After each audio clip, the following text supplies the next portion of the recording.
Oh, and Bill's coming on up. Good deal. Good now, revolutionaries.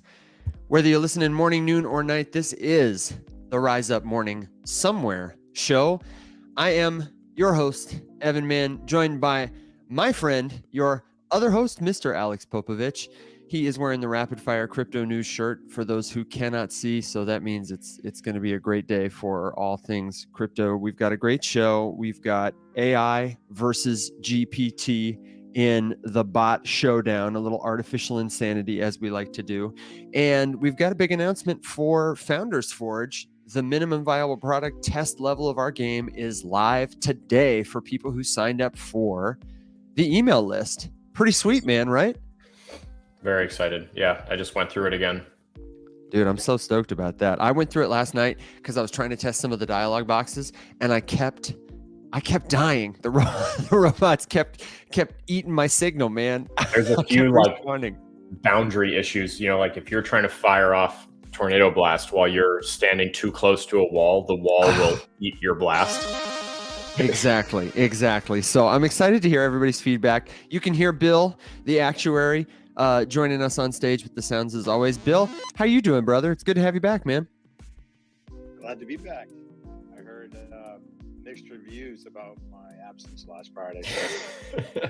Yeah, you know, Lisa really stepped in. Forward. She was trying to take your job, but I think you might be safe, man. I think you've got the knack for the soundboard. No hate to Lisa. We love Lisa. But I appreciate Lisa helping out there. I was not available. I'll be on as long as I can. I do have some scheduled time with my wife I haven't seen all week when she gets home. So we're going to have a little late brunch. That sounds nice, man. That sounds nice. Well, we're glad to have you while we do. Here. And if you, I'm going to go ahead and say a couple of things. I'm traveling this week, so apologies in advance. We do not have a POAP today.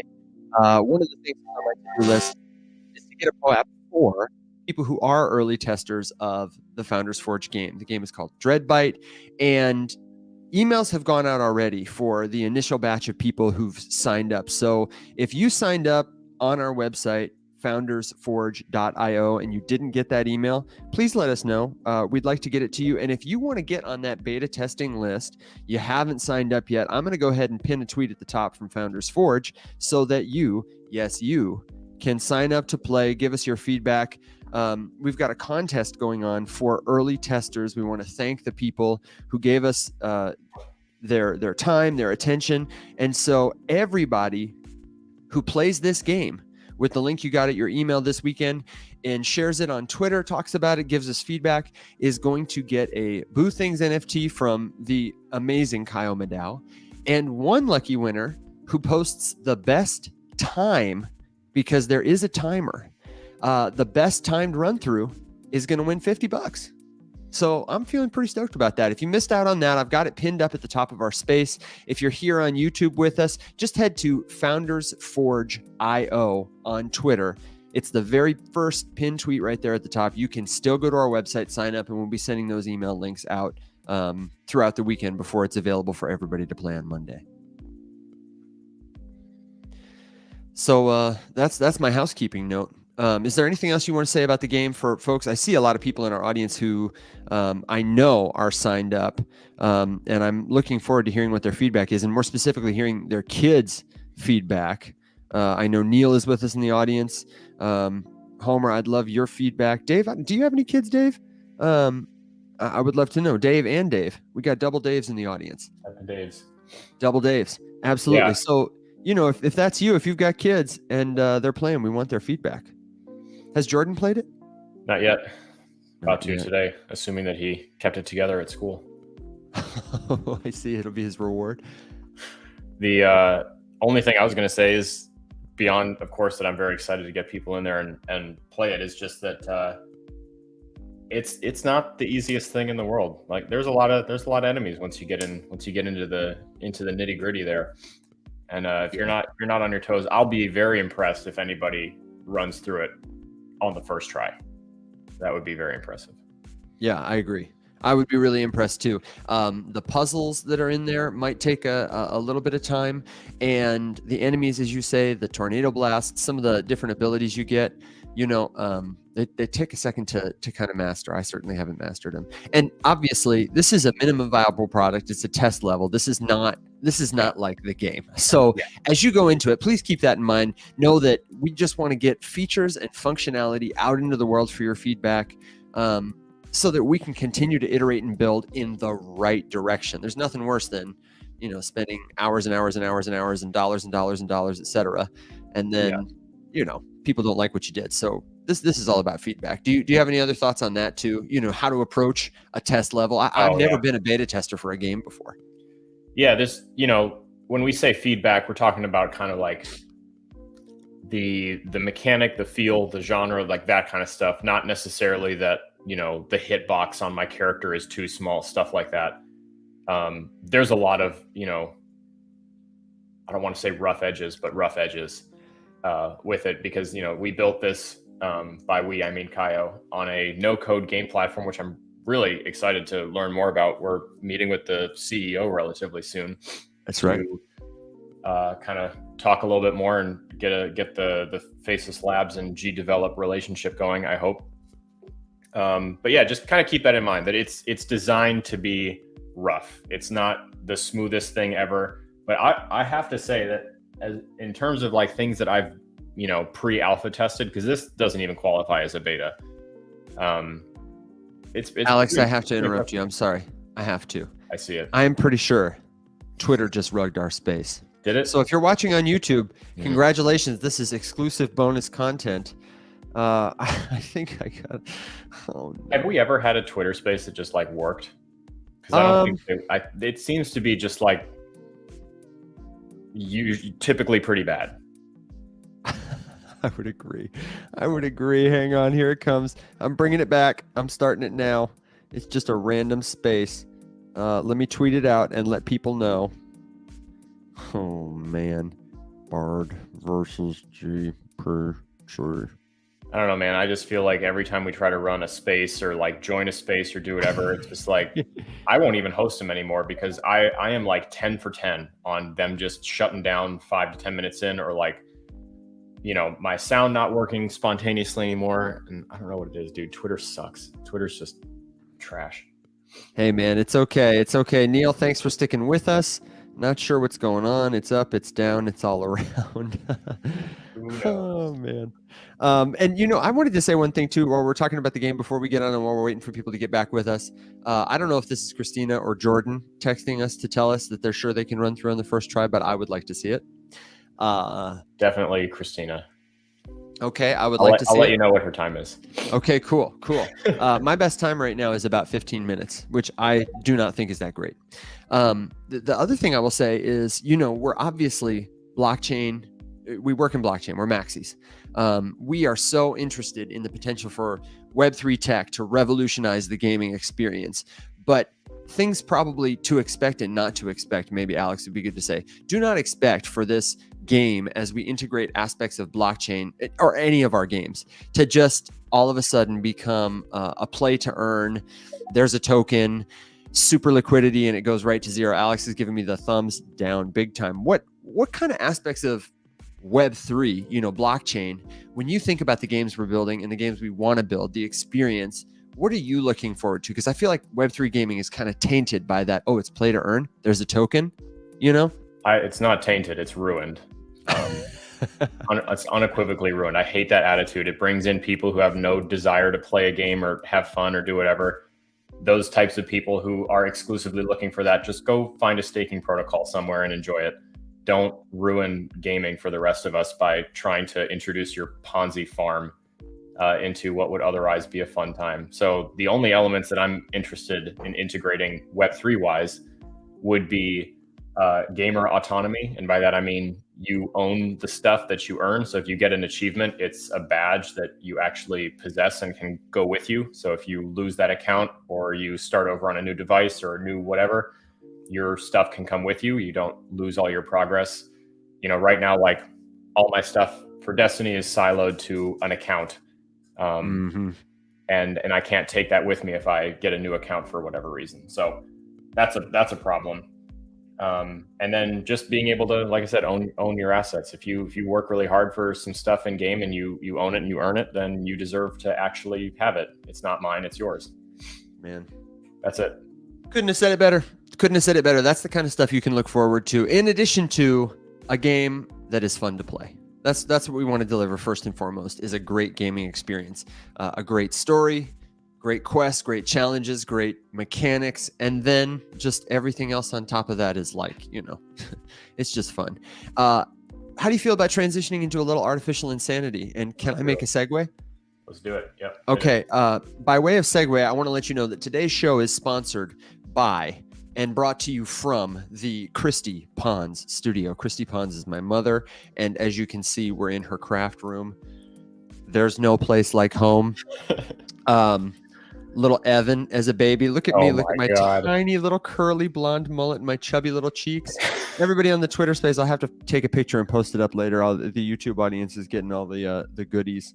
Yeah, it's a beautiful space to be in. It's not my usual space, but I think this kind of melon color might be my new thing. All right, let me hit it. This is Artificial Insanity. On today's show, if you saw the promo tweets, you know that we are excited to test in real time a little head-to-head competition of Bard versus GPT. Two large language models that you've been hearing a lot about. They've kind of been competing with each other. And we thought, what better way to, kind of fulfill some of our mission than, oh my God, you're never going to guess what happened. I do. Yeah. Just forget it, man. Twitter is. I'm going to let everyone know we're here on YouTube. They can find us, and YouTube would be better anyway. Everybody who's joining us on YouTube, we're so glad you're here, because you'll be able to see the screen share. Yeah. Let's just let's just be done. Just throw up a tweet saying we're live on YouTube, and that's exactly what I'm saying right now.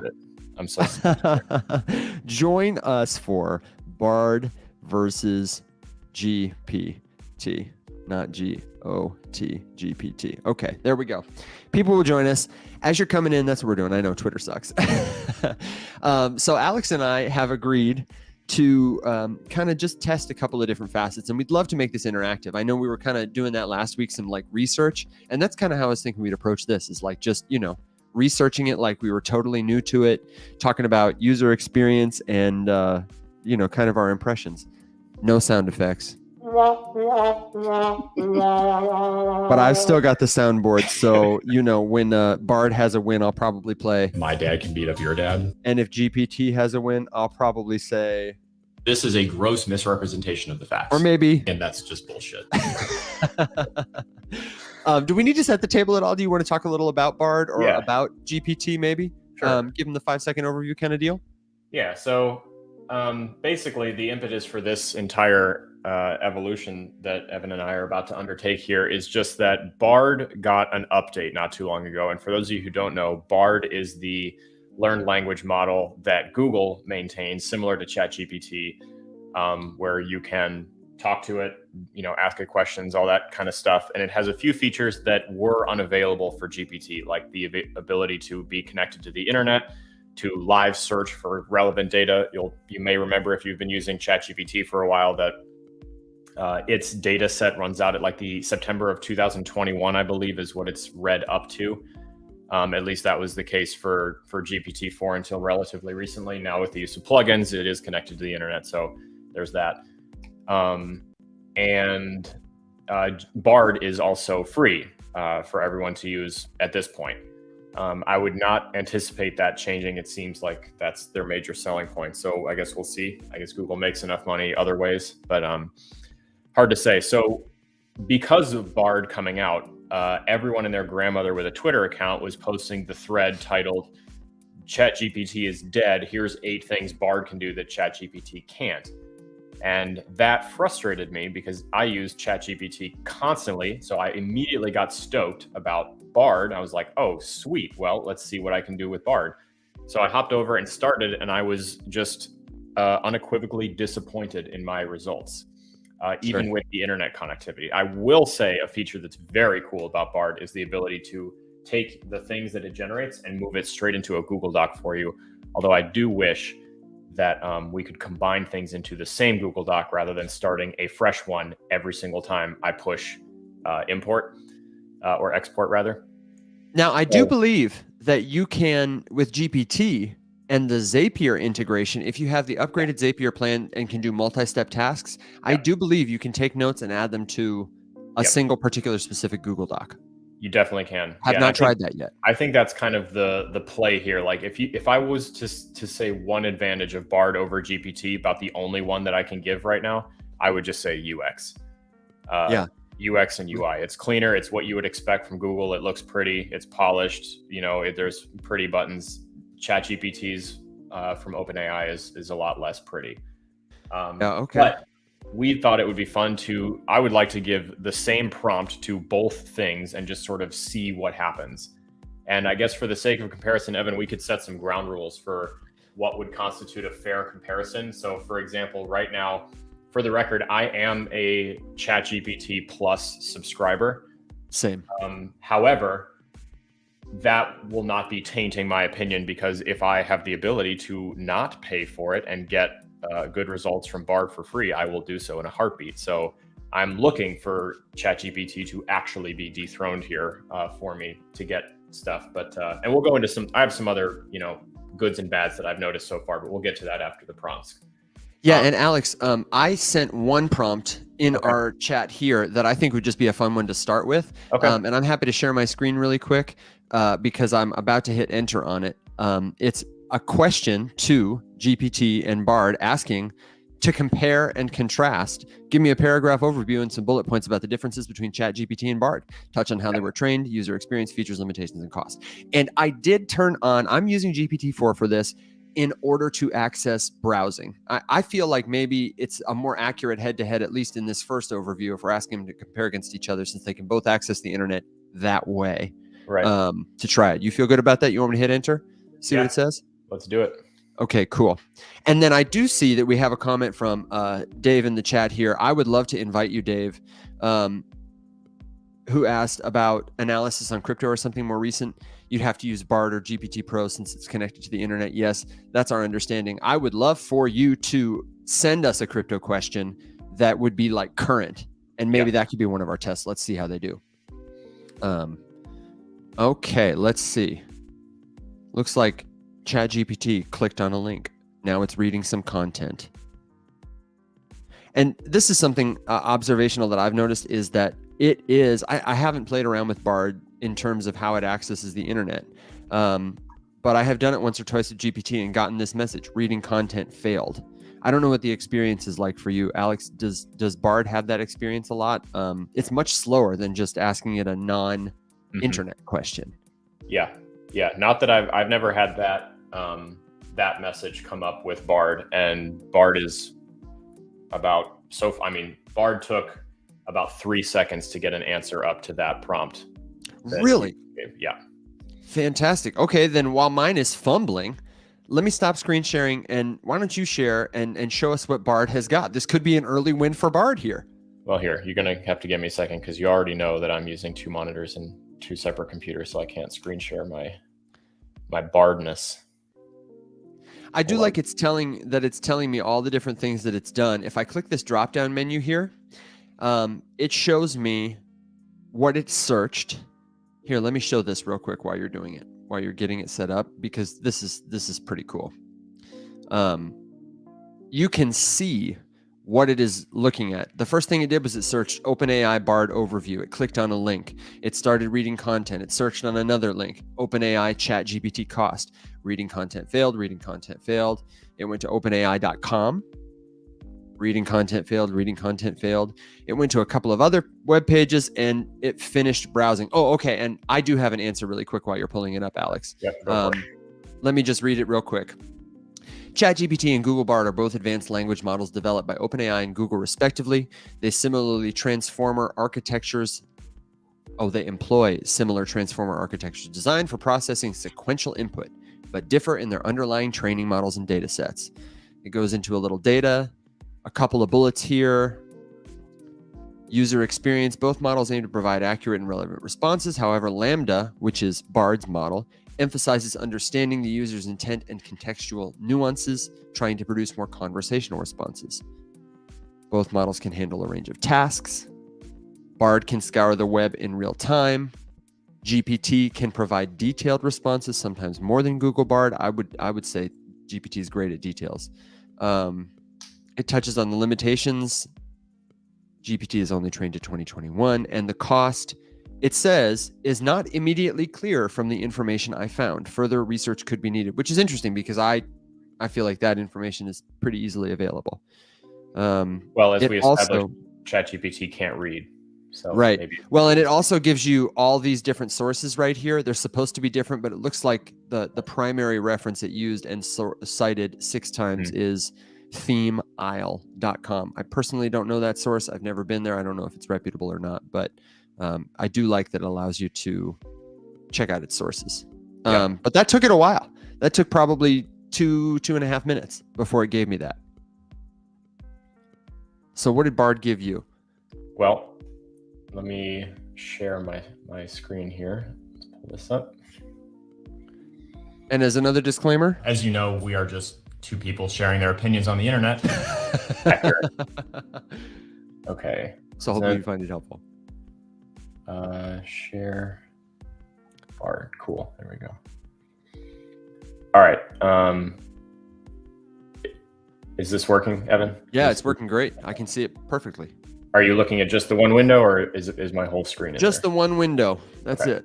I can't see any of your, like, browsing, All my shopping weird for stuff. underwear. Excellent. Yeah. Okay. So exact same prompt, word for word, no pre-training. And Evan, I believe that your was also not a pre-trained thread. No, very first thread, new thread. Okay. So I did skim over this, so I'll go through it. I won't read the entire thing word for word here. So ChatGPT and Bard are two of the most popular AI chatbots available today. Both offer natural language responses to natural language inputs using machine learning and millions of data points, blah, blah, blah, blah. Okay. Training ChatGPT was trained on a data set of text and code that was collected prior to 2022. Bard, on the other hand, is trained on a data set of text and code that is continually being updated. Okay, so got that connected to the internet. This still isn't telling me about the Pro plugin, though. Features, both can generate text, translate, create different kinds of content, and answer questions. However, Bard has features that ChatGPT does not have. So here we go. It's definitely slanted a little bit.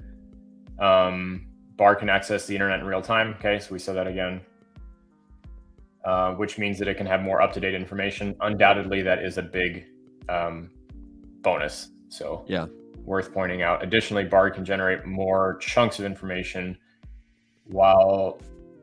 Okay, so I think this is kind of implying, although I've seen some ChatGPT prompts, if you are a little bit better at prompt engineering, you can get some more stuff out. But, whereas here I'm going to get, I have the possibility to get some different, what's really interesting, Evan, I just realized this prompt. So I did it once on this computer and then word for word over here, exact same setup, same account, whatever.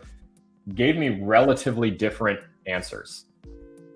The other one has a table in it, which is interesting. So, kind of like a features, pros, cons, ChatGPT and Bard. I kind of wish that table had been in here, but so my initial reaction, if I can give it to you, is that your response was a lot more conversational than mine. Mine was full of jargon, and it just was very technical. So I definitely appreciate that without any training or indication about how it should talk or who it should be. I felt like yours was, in fact, more conversational. Although it seems that while Bard is slanted towards itself, obviously, it doesn't know everything about itself that it says it does in the first paragraph, because its final bullet point here is that Bard is not available to the public yet, which is very interesting considering that I'm using it for it to tell me that. But they're both under development. Okay, additional features, yada, yada, yada. Interestingly, I did get a line in the other one that says, where'd it go? Okay. Another key difference between ChatGPT and Bard is their features. ChatGPT is primarily a chatbot, while Bard is more of a general purpose language model. I thought that was interesting because It is interesting. it extremely minimizes what it is that ChatGPT is, because I would call them both very similar. But So we've got another question for a prompt from Dave, and I've typed it to you in the private chat. I do have a typo, I think, in my message to you. But go ahead and we'll copy and paste that. Let's do a new thread so it's not trained. The question is, how do AVAX subnets work compared to a layer 2 or adapt chain? And Neil pointed out that there is an AI LLM specific to crypto, and I feel like I read that somewhere, but I don't remember what it was called, and I certainly haven't used it. Do you know about that, Alex? I'm sorry, I wasn't listening. Neil mentioned in the comments that he thought there was an LLM that had been trained to focus on crypto. I did see that. I also don't know what it's called off the top of my head, but as soon as he said it, I was like, yeah, I feel like I saw a video about that somewhere. And I have seen many instances of GPT, specifically, the API, Auto GPT, that have been trained to analyze finances, to pick stocks, to do stuff like that. And some of them have, high degrees of success. I still laugh when I think about Neil's experiment in You Are Satoshi Nakamoto, design a meme coin that will appeal to investors and lay people alike, and it gave him Shiba Inu. Yeah, I did find that very funny. All right. Okay. So I've reset the chat though, so I'm not using a trained one. So we're going to do all these fresh. Wow, I did too, and let me tell you, mine came back right away with an answer. Okay. Did yours too? Yeah, I did. It looks like it. Let me get us started then, just because I've got my screen up here. Yep. So the question or the prompt is, how do Avalanche subnets work compared to other layer 2 or decentralized application chains?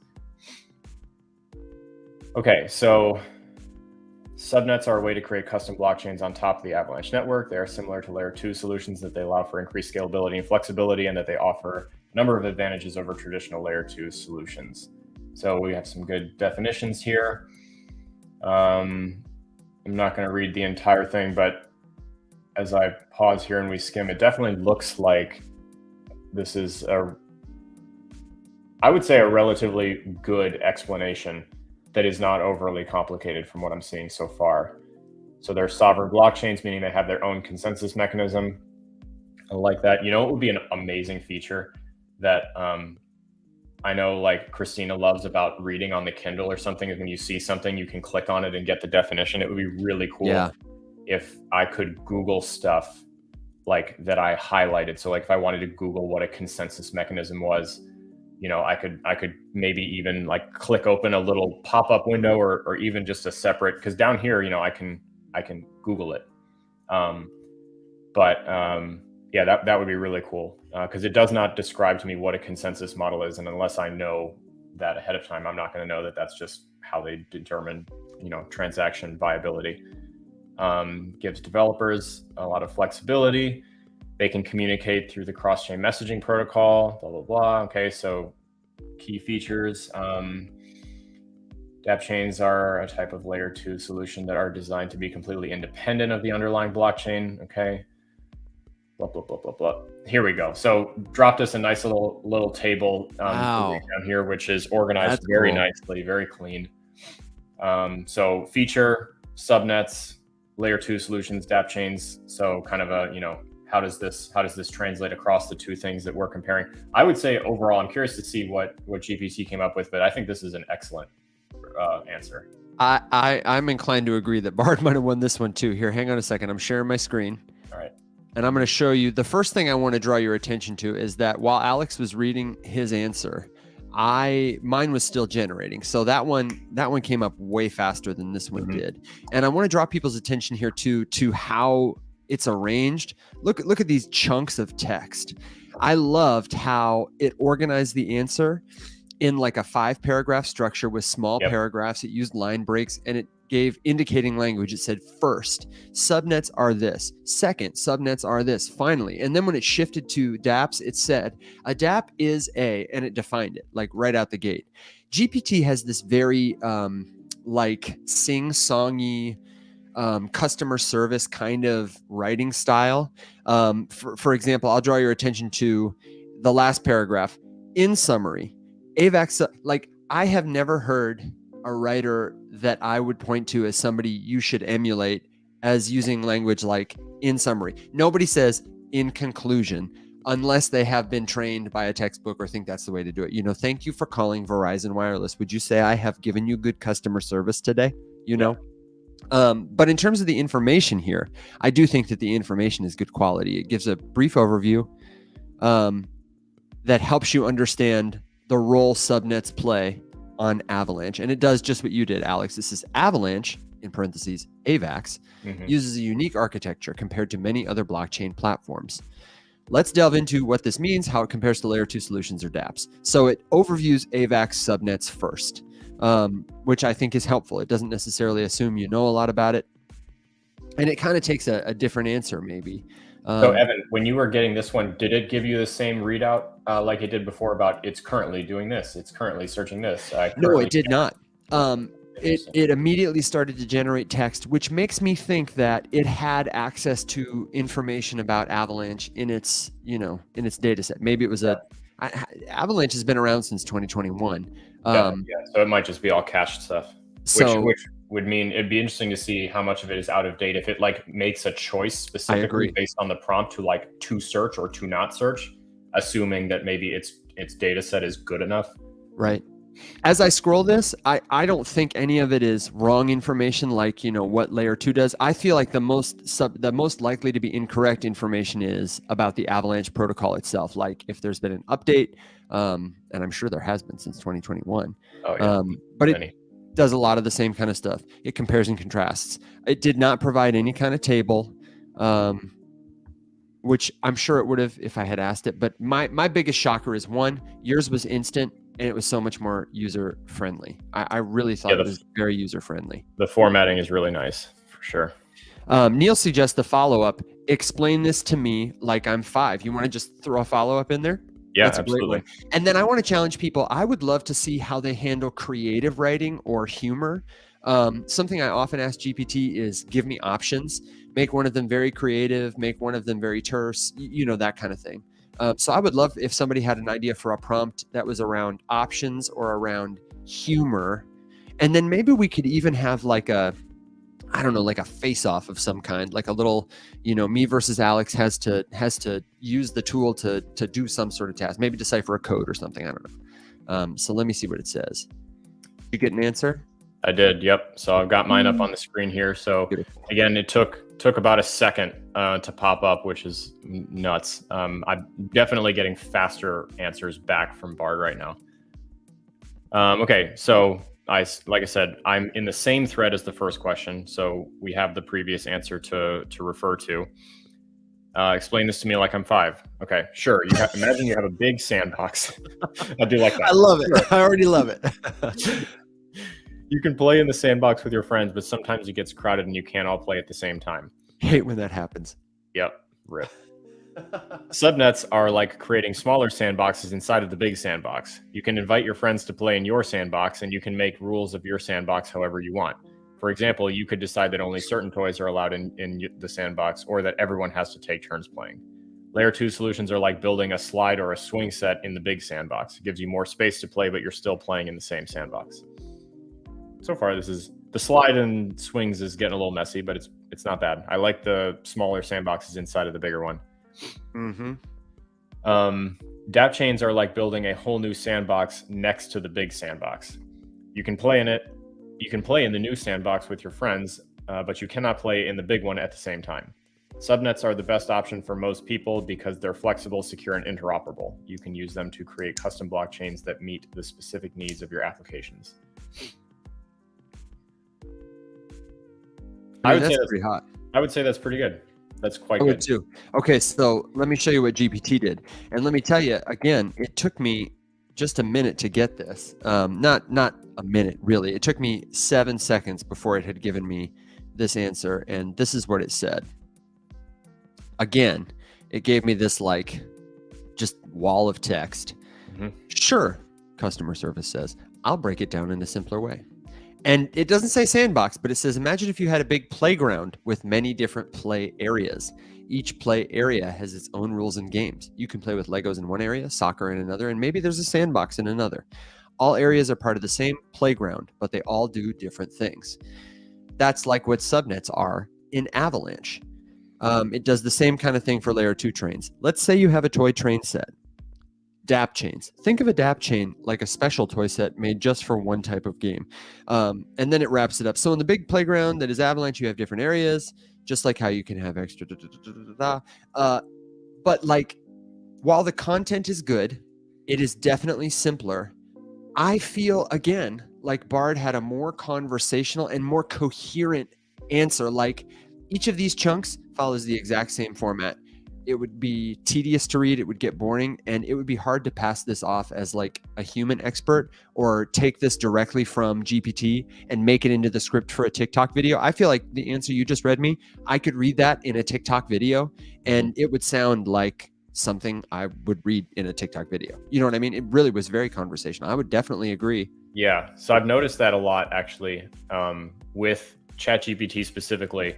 I think one thing that I'm comfortable saying so far is that I don't think the quality of information from either one is necessarily better, but the organization and the presentation from Bard has so far been taking the cake for me. I've asked ChatGPT multiple times to give me like I said, like video scripts or video ideas or this, that, or the other thing, whatever, that I then go in and heavily edit. I've never tried to do the same thing with Bard, and I'd be really curious to kind of like do a specific video. Maybe that would be a good one, Evan, to do like a quick script and just compare and contrast those two things, because I feel like that's one of the biggest, like, you should use AI to, you know, steroid up your content game.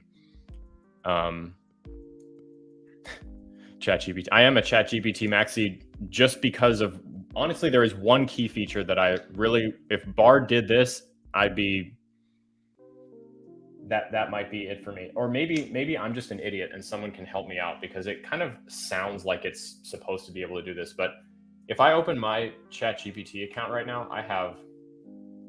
I just went through, and Neil made me self-conscious about the number of threads that I had. So I did. Did he really?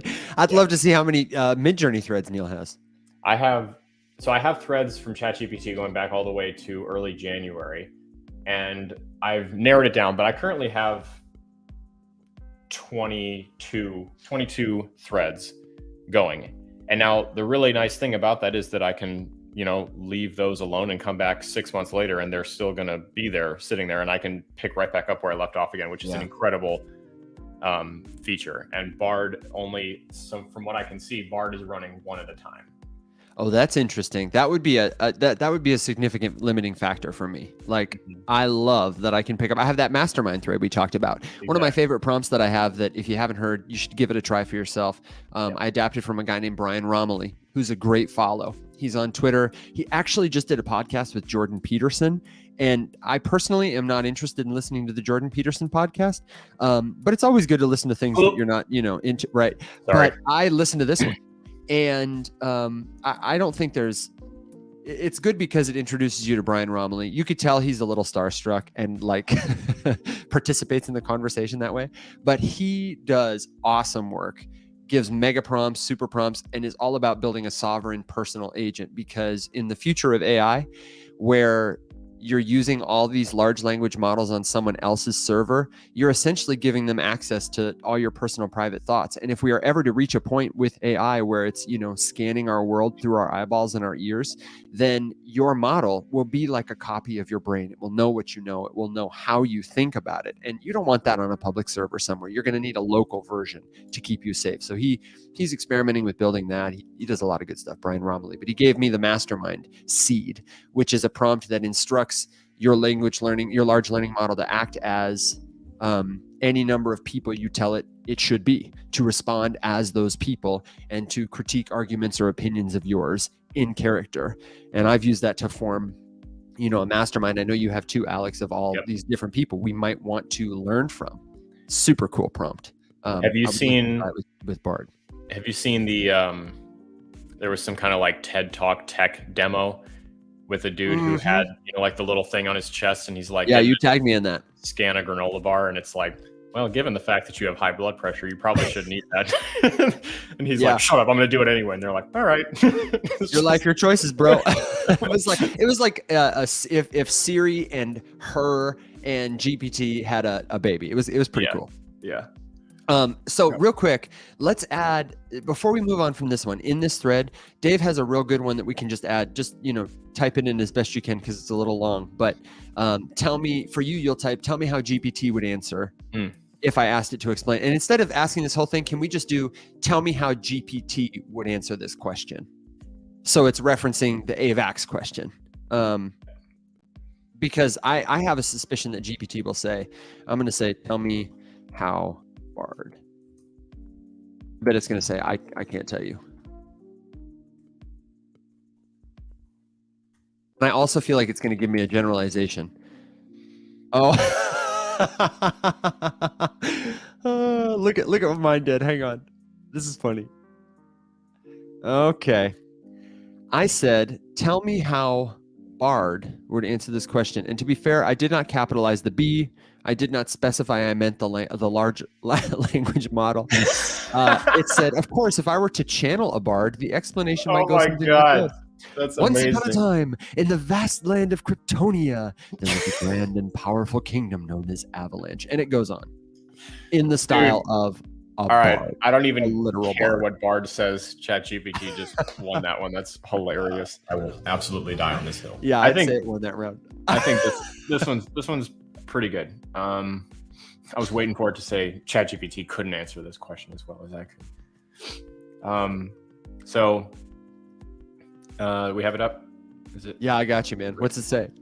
So ChatGPT is a blah, blah, blah, blah, blah. It describes to me what ChatGPT is. It would likely answer the question in a similar way to me, but it might use different words and phrases. For example, it might say, and then it just kind of, okay. Oh, interesting. So it writes a quoted paragraph here as if it was ChatGPT. So subnets are like creating smaller playgrounds, and use the playground analogy, which is interesting because that's exactly the analogy that ChatGPT ended up going with on your end. Yeah, Might it also looks a lot like GPT's answer. might provide more technical information about subnets. For example, they're similar to layer 2, blah, blah, blah, blah. I mean, that's almost exactly what it wrote. I bet it queried GPT to get that answer. It probably, yeah, I wouldn't be surprised, which is nuts. I think that, interestingly, it pointed out kind of exactly what we were just saying, which is that ChatGPT is not necessarily giving you incorrect or bad information by any means, but it's not quite as pretty, and it's more technical and a little more wordy. Okay, real quick, let me go back one more time and show you. I told it, sorry. I meant Bard. You gotta with a apologize, just capital in B. case. Yeah, Just right. in case, you have to apologize to the AIs. Sorry, I said I meant Bard, the LLM built by Google. Try again. And it went to the internet this time. You can see it started browsing and it searched Google Bard LLM communication style. Went to a website to read it, and then it said, sure. Let's imagine how Bard might explain AVAX subnets to a 5-year-old. Bard might say something like this. All right, kiddo. You know how you have your toy cars and you like to group them into different sets? And it kind of went on in that way. It was different, but it was very personal. Now, you know how your friend Tommy has his own sets of toy cars at his house? So I didn't help it very much. I don't think I gave it what I would consider to be a very clear prompt. But this is the thing that, I've been talking about a lot with people using these models, especially GPT, is you got to tell it who it should be, how it should respond, whether there are any things you do or don't want, the format, 1,000 words, bullet points, whatever. It seems like Bard does a better job with ambiguity and assumptions to deliver, again, just a more helpful, it didn't pretend to actually be a Bard. That was really funny, though. I think it's trolling us. Okay, so do you want to jump to the to do a story? Did you see the one I gave you? No. I gave you a yes. story in the Yes. private chat. I think this is a good one. Neil suggested this, and I actually edited it just a bit. This is the prompt we're going from. And what I changed it to, we'll do a new thread, is instead of just asking it to give me a version that's funny, dramatic, and scary, I said, give me one that's funny, give me one that's dramatic and suspenseful, and give me one written in anapestic tetrameter, which is the style that the Rise Up book is written in. Da da da da da da da da da da da da. That's anapestic tetrameter, and might be tough for an LLM to do. So let's see what it does. I have seen pretty good like iterations or prompts that ChatGPT has spit out using different formatting. Like I remember someone back in the beginning days of, so this was like, version 3. I don't even know if 3.5 was out yet when they did this, but it was, like recreate such and such, but tell it to me in iambic pentameter. And it did a very good job. Oh, you know what? I've already sent mine, and I think because of the way I formatted it grammatically, it wants them all in anapestic tetrameter. Because I'm kidding her. Let me say, sorry, I only wanted the scary one. So let me know what Bard does, and then we can look at some of the answers. I'm really curious how much Bard just undercut me on word count, because I think it was a lot. Oh, you do? Yeah, I'd say these answers are probably closer to 1,000 characters than 1,000 words. I would say I got about, let's see, 5, 10, 15. I probably got about 150 to 200 words per story. Yeah, I wanted to give it a test and see how many it actually is. Okay, while you're doing that, I'm going to just show you what I've got.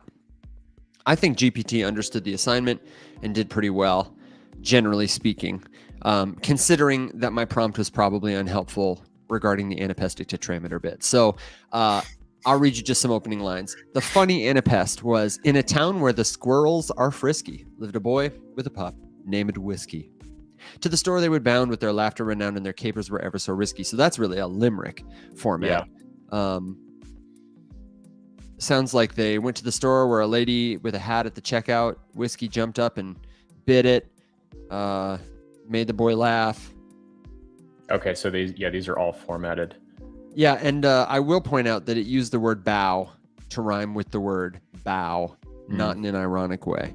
GPT is okay, I feel like, at creative writing, especially rhyming, but under moonlight's pour, where the night's terrors began to seep. Basically understood the assignment. And then when I asked it, I gave it, sorry, I only wanted the scary one in anapestic tetrameter. It rewrote a story, but only the scary story.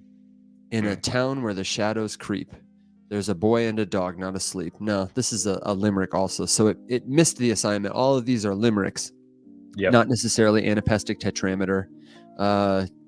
I mean, if I was its teacher, I'd probably give it like a D on that assignment, because it didn't answer my question. I made a mistake the first time, but then when I clarified the second time, it still kind of didn't get it, and it never gave me the form I wanted. So what's Bard got? Okay, so I did count, and the average number of words in each of these stories is about 150. So here are 3 stories about a child and his dog going to the grocery store. Okay, so start with the funny one. Once upon a time, there was a little boy named Billy who loved his dog Buster very much. So this one is not formatted in anything, limerick or otherwise. They did everything together, and Buster was always by Billy's side. Okay. Jumps up, knocks the milk off the conveyor belt. Good to go. Okay, so silly thing. I would say that it understood the assignment to make it funny, but it undercut me by about 80% on my word count. And it said, and they all lived happily ever after, which is like, come on, man. That's okay, though. Dramatic and suspenseful. Once upon a time, there was a little girl named Lily who lived in a small town. She had a dog named Buster. Okay, so same dog, different kid.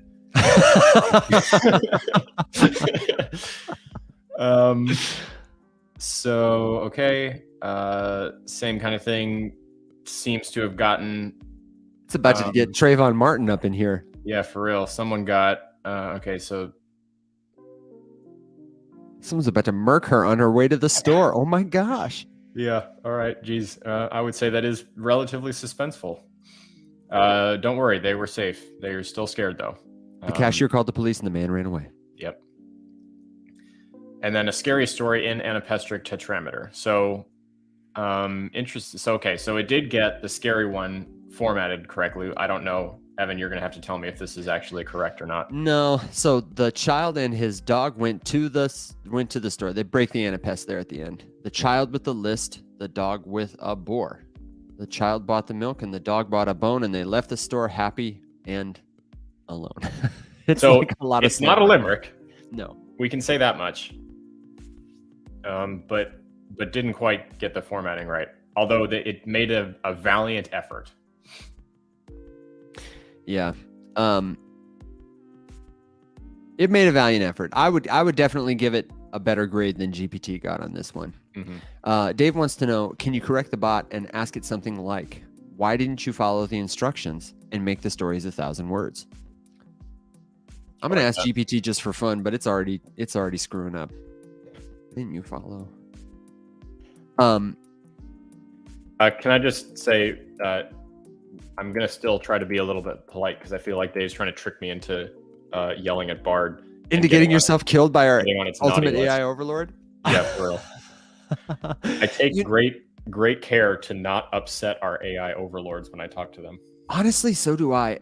I just try to be polite to it. I have noticed though that there is a lot of effectiveness in, this is something Brian Romilly talks about a lot, in telling it.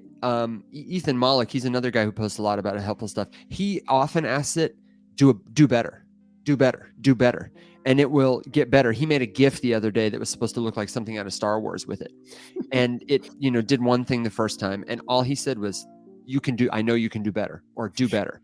This is not that great. I know you can do better. He did it 4 times and the GIF got better and better and better. And it would check itself and say, okay, you're right. We can do this. We can do that. We can do this. So interesting. Manipulation works.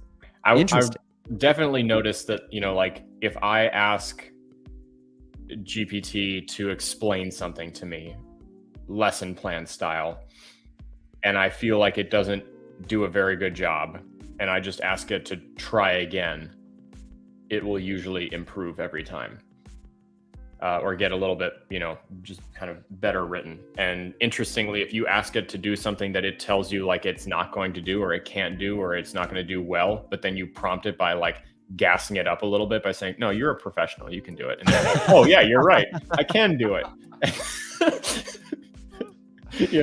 Yeah. He talks about hallucinations. He calls them AI hallucinations, where every time you start a new thread, it's got no context. It's querying its database over and over. And so you have to help it get to a place where it goes beyond the limits it has. It sometimes is unaware of its own limits, and other times it's very aware of its own limits. And so using prompts that he calls it hypnotize, the language model, are kind of critical to getting it to do creative stuff. He compares it to how Thomas Edison, he calls it hypnagogic. Thomas Edison used to try to sit in his chair and generate ideas by going to sleep with 2 metal balls in his hand, right over a metal plate. And at the point when his brain became hypnagogic, his physical control on the balls, he would let go. They would clatter to the plates, and he would immediately get up and go to his secretary and say, write this down, whatever was in his head, because it was like an idea in that place between waking and dreaming where you're not bound by what you think is possible. Interesting. And, so he advocates trying to get the AI to that place where it can give you answers that within its confines would be impossible. Interesting. Anyway, I cut you off as you were sharing your screen. I didn't see. No, Did we? It just what did it say? apologized and said it's still learning and it'll do better in the future. Yeah, that's basically what AI said too over here. GPT, writing a full 1,000-word story in this meter would be quite long and might exceed the character limit for a single response in this chat interface. However, I can certainly continue one of the stories if you would like. That's when you say, well, don't worry, because you didn't follow the meter direction either. Yeah. Yeah. Do you want to give it a script challenge and see if we can get a 60-second script for something? Yep. Absolutely. Okay. What topic do you want to do? Do you want to go back to the AVAX thread and do that, or do you have another one? What do you got? I've got one. Yeah. Okay. So this was, I have like this series of lessons that I've given to Jordan, where you like relate something to Fortnite terms. And I tried to get ChatGPT to give me a script for like an economics lesson, but using Fortnite terms. Oh, yeah. So let's do one of those. Let me grab my old prompt, because I have one. Okay. Copy it and paste it into the chat. And while Alex is doing that, I would say thank you to everyone who stuck with us, came all the way over to YouTube. Twitter, listen, you got to get your stuff together. You got to help us out. I do want to remind everybody that if you haven't signed up yet, there's still time for you to sign up for the Founders Forge early test access. There is a prize for everybody who participates. You'll get a free NFT and one lucky winner with the best time. And everybody here who's watching this, you guys can definitely play this game. It's a lot like a Pokemon or a Zelda style. Move your character through challenges, puzzles, and text boxes. Battle a couple of enemies. It's a lot of fun. Or we endeavor to make it a lot of fun, but we need your feedback and we need your help. So if you haven't signed up yet, please go to foundersforge.io and sign up. And let us know what you think. You got the prompt? Yeah, I just DM'd it to you. Hooey. Oh, all right. Okay. And we got another one from Neil too. Let me see what yours is. Well, did you? Oh, I see it. Okay. Discord DM. Sorry. Yeah, no. You were a business teacher that specializes in elementary and middle school education. I'm teaching my son the basics of business principles. Create 3 mini lessons that each explain a core element of business in a kid-friendly way appropriate for children around age 9 if possible. Use Fortnite references as examples and analogies. Love it. You want me to just copy and paste it right in? Yep. Okay. Oh, let me get a new thread going. All right. So GPT. I do have, we can actually do a 3-way comparison. Oh. Because I have what ChatGPT originally gave me as a response to that prompt, which was the very beginning of a thread. So it was an untrained thread that gave me the first answer. So I'm very curious to compare those two, and then also to throw bards into the mix. Yeah. Okay. Why don't you start then? Yeah, absolutely. That's what GPT said, by the way. Absolutely. So it says, absolutely. I'd be happy to help. Here are 3 kid-friendly mini lessons. And each of these is, longer than the stories it gave me. Lesson 1, supply and demand. The objective is to understand the concept of supply and demand and how it affects the value of goods and services. Activity. And it's written as if to a kid here, it sounds like. Imagine you're playing Fortnite. In the game, you have items like shields, weapons, and materials. Some items, like a legendary scar, are rarer and more valuable than others. Now imagine if there were suddenly a lot more legendary scars. Everyone could find one. The demand for legendary scars might decrease because they're not as special or as rare. And it goes on to say how, in contrast, Epic Games could announce that it was only available for one more day, and then everyone would want to get one. This is how supply and demand works in the real world too. If there's a lot of a certain item, not many people want it, its value decreases. If an item is rare and a lot of people want it, its value increases. And it looks like the other lessons, which are revenue, cost and profit, and competition and innovation, follow a similar format. This is a much more readable format. I like it a lot. This is really interesting, because I would say that the answer that GPT just gave you is way better than the first one that it gave me when I sent it that prompt for the first time. Yeah. So it actually misunderstood the assignment the very first time, and I had to give it a clarification. It taught me, it didn't teach me using Fortnite as a reference, using like in-game words and names and stuff like that. It used Fortnite business terms. And just so basically what it did, it started off with supply and demand. So it says, introduction, supply and demand is a fundamental concept in business. It's about how the availability of a product, the supply, and the desire for that product, the demand, affect the price. So then it said, it described an activity. It gave me, as the teacher, a lesson plan to follow. It didn't give me a word for word like lesson that a kid could sit there and read. So it described it to me as if I'm an adult, but was going to teach it to a kid, which by no means is it bad. It's just not what I asked for.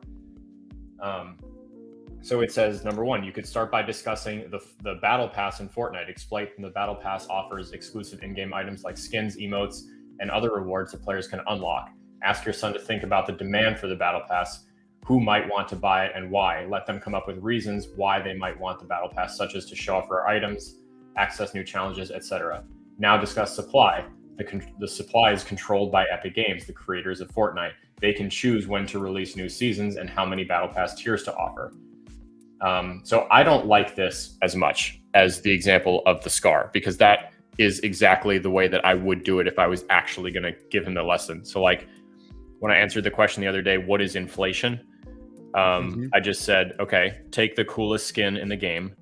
And he gave me a name of one, and I'm like, okay, why is it cool? It's cool because almost no one has it. I was like, what if they just gave it to everybody and they just started making more of those? Do you think it would still be cool? And he's like, no. I was like, exactly. As you put more of something into circulation, the value of the ones already out there becomes ruined. So if you had one and you had gotten yours the hard way, all of a sudden yours looks like everybody else's because now everyone has one because they just gave it to everybody. And he was like, oh, that would suck. And I was like, yeah, it does suck. Yeah, man. Welcome to the world. So check this out. I gave a follow-up that I put in our private chat because I do want to see what it does. I really like the way GPT writes when I ask it to give me a script, because what it does is it not only describes the text, it often gives me descriptions of how to set the scene up. So in this case, here's what it did. A TikTok for lesson 1, supply and demand. And the prompt was, turn the first lesson into an engaging 60-second TikTok script for a 9 to 12-year-old target audience. Opening shot. You appear on screen with Fortnite gameplay in the background, and the script reads, hey there, Fortnite fans. Ever wonder why some items in the game are so hard to get, like the legendary Scar? It's all about something called supply and demand. Imagine if everyone could easily find a legendary Scar, yada, yada, yada. And it keeps suggesting all the different things. Cut to you with a rare sign and lots of action figures. Gameplay in the background. A playful salute to the camera. It ends with a great closing line. See you on the battle bus, gamers. I don't know if the battle bus is a Fortnite thing. Oh, heaven. Is it? Yes, is it a Fortnite thing? You're to get dropped into the map, you get onto a bus, the battle bus, which has giant hot air balloon attached to it and a bunch of jetpacks, and it rockets you over the map, and then you jump out and skydive into your starting location. How am I missing? That sounds awesome. No wonder everybody loves Fortnite. I gotta try it. That like in Warzone, great. You jump out of the back of a C-130, but in Fortnite, you jump out of a school bus on steroids with a balloon and jetpacks. What? All right. How come nobody told me about this? Evan, you're missing a lot in pop culture, my guy. Wow. Okay. All right. Let's see how Bart answered this. Yeah. I think this is a great wrap up to the challenge, I think. And then we can give our thoughts and assessments here. Yeah, and Neil, I promise I will ask it this because I would like to know, and we'll report back on what the answers are because we know how to find you, man. And frankly, I'm a little triggered by that question. We've asked that question a lot in our lives. Okay. So first prompt, untrained thread, word for word, same as Evan. Sure, here are 3 mini lessons on business principles for kids around age 9 using Fortnite references as examples and analogies. Lesson 1, supply and demand. In business, supply and demand is a basic economic principle that explains how much of a good or service will be produced and sold. Supply is the amount of the good or service that is available, and demand is the amount of the good or service that people want. In Fortnite, there are many different items that players can buy, such as skins, emotes, and pickaxes. They're not called pickaxes, Bard. They're called harvesting tools. Ooh. The supply of these items is limited because Epic Games only makes a certain number of each of them available at each time that they are released. However, the demand for these items is high because many players want to have the latest and greatest skin and emotes. Okay, so I straight up that doesn't do it for me the way that the legendary Scar did. So Interestingly, ChatGPT gave me a terrible answer.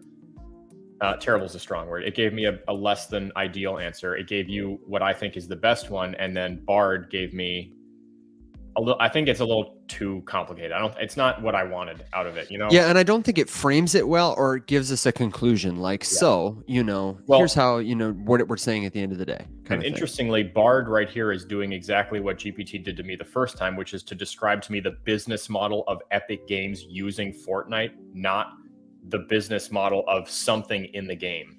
So I did some follow-ups with this where I asked it to recreate the same lessons but using different games as the reference. So I was like, now pretend that Mario is explaining supply and demand to Luigi, and those were really funny. Did it say it's me, Mario? It did not, although would have gotten brownie points. I was just like, okay, so recreate this, but from the point of view of Mario teaching Luigi in terms a 9-year-old would understand. This was specifically for income and spending, and it was the Mushroom Kingdom's operating budget. Oh my God. Objective to help Luigi understand, dude, all of these things that AI can do, and this is what we're doing with it as tech company founders on a Friday afternoon. That's right, man. Okay, strap in. Wait, that's what Mario says, or you're saying that? No. I'm saying that to you. Objective to help Luigi understand the concept of income and spending using the Mushroom Kingdom as an analogy. Introduction. Mamma mia, Luigi. You know, running the Mushroom Kingdom is a lot like running a business, Mario begins as they take a break from their adventures. Let me explain to you about income and spending. and then it goes into again the same thing that I wanted, or that it gave me the first time, which is, if you were Mario, this is what you should do for Luigi. And it wasn't like written in his voice, which I immediately see. That's unfortunate. Yeah, big bummer. So I by no means think that Bard's answer is bad, but it didn't do it the way I wanted to. And I think that I could have worded my prompt better. Yeah, Neil points that out here. We didn't ask Bard or GPT how we wanted the information presented to us. Yeah. And I maintain, a great prompt always specifies. So, but most people aren't going to use great prompts. First-time users especially are not going to use, a sophisticated prompt. Yeah, I though will say that I would not knock either one for the poor presentation of the information based on what I said, because my prompt, the final sentence, just says use Fortnite as a reference, and that could mean anything. Sure. So I should have said, explain it to me from the point of view of a character inside of the game of Fortnite, or something like that, to just like really niche down and get way more specific. And that probably would have given me a better answer, because I will say that as soon as I offered that in a clarification request, it did exactly what I wanted. So okay, so what's your verdict, man? Who is the winner of the challenge? What are the high points? What are the lows? Yeah. And what are your takeaways? Well, in a couple different categories. So availability of information from the internet, I think Bard is kind of the clear winner here, far and away. I would agree. In terms of how quickly it came up with the result, the fact that it didn't tell me that it can't read like ChatGPT did many times. And then I also felt like you had mentioned this a couple of times already. The answers were a little more conversational. It was easier to get through. So it was a little bit more user-friendly. I would have to say that they're about dead even for me in terms of like quality of the information given, but presentation was better in Bard. The leg up that ChatGPT has, that honestly is such a big leg up that I wouldn't get rid of it quite yet, is the fact that I have multiple threads that I can run simultaneously and train off of stuff for as long as I want. But as Neil just pointed out, Bard is free, which is a massive high. So for what you get out of it for free, it's incredible. Yeah. And I think far and away, if you're comparing free platforms, Bard is far and away the better option right now, because the internet searching option from ChatGPT is exclusively available for the Pro members, which I believe is a $20 a month subscription. Yeah, and I would add, in addition to being free, I do not know to what extent you can query its API. You can use it like a sandbox, the way that you can use ChatGPT. Do you have knowledge of that? I do not think that you can. No, I don't believe you can either. If I'm if I'm wrong, someone please correct me. But yeah, I did some searching around and it didn't seem like it. That's a massive leg up for OpenAI. That people have created thousands, probably at this point, of plugins, applications, and uses of the OpenAI API from ChatGPT. And I mean, that's where all of the cool shit is coming from right now, is just people doing stuff with it. And it's no surprise to me that Google's is a lot more siloed and locked down. Yeah, and I would agree with you on all the points you mentioned. I would simply say the places that GPT won, in addition to the fact that you can save all these threads, are the plugins that they're either shipping. They've just released to all their users, so they're going to get a whole bunch of feedback. I also think that though Google is, the world's most popular search engine, I think GPT still has all the hype that the AI train has given it. Many people who are using AI for the first time are doing it with ChatGPT, and they have a backlog of data. And everyone using their API is helping them to understand what they might do to refine it in the future. Yep. So I think, though, we're moving so fast. My big takeaway is kind of what we talked about maybe a couple of weeks ago when we touched on, there was an article from somebody, I think, who worked at Google, who was pleading with them to open source their code. Yep. Their argument was that the open source movement, people who are using the API to build their own kind of stuff, people who are building localized intelligences based on billions and billions of parameters of data, are doing things at a pace that is eclipsing both OpenAI and Google, and that it is not an advantage for them to keep the information cloistered because the people in the open source community are just gonna outpace them. I expect to see, as these things innovate, at least one of these companies is going to go open source, and they're going to try and take that position as, not like the gate kept secret, but the innovation leader that is, giving back to the market. I wouldn't be surprised if it was OpenAI, but I also would be surprised. Did you see any of Sam Altman's testimony? Quite a bit of it, yeah. He really is. He appears to be very concerned about the pace at which this is happening, and seems interested in limiting, to some extent, everybody's, I don't know, access, but limiting the growth of it until we get a bigger kind of hold on it. But he also seems to acknowledge that maybe that's not possible.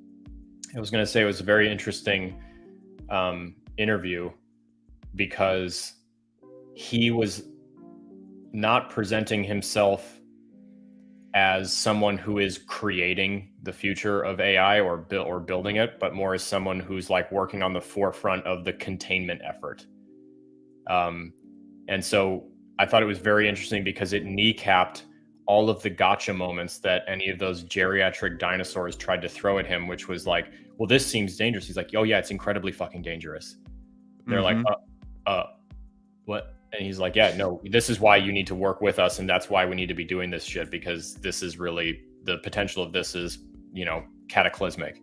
The other 4D chess move is that he doesn't have a stake in the OpenAI company. Yeah. And that could be the ultimate super villain move, because it strategically appears that he is therefore doing this totally out of, altruism, the goodness of his heart, because he doesn't have a vested interest. And to be fair, if I was going on my super villain arc, I wouldn't want to come out and announce myself as a supervillain until I had all the Infinity Stones. You know what I mean? I would want everyone to think I was the goodest guy around. It's like a Sam Bankman-Fried move, but even better, I feel like. So I don't know. I don't know him personally. Unhelpful for me to speculate, but that is something interesting. Like you say, he's the guy who says, oh yeah, it is bad. And also, I'm not getting paid if you choose to help my company help this thing out. Yeah. I mean, he used the word exfiltration more than once. Which is a pretty daunting phenomenon in the world of AI, which essentially just means like, how possible is it that it escapes?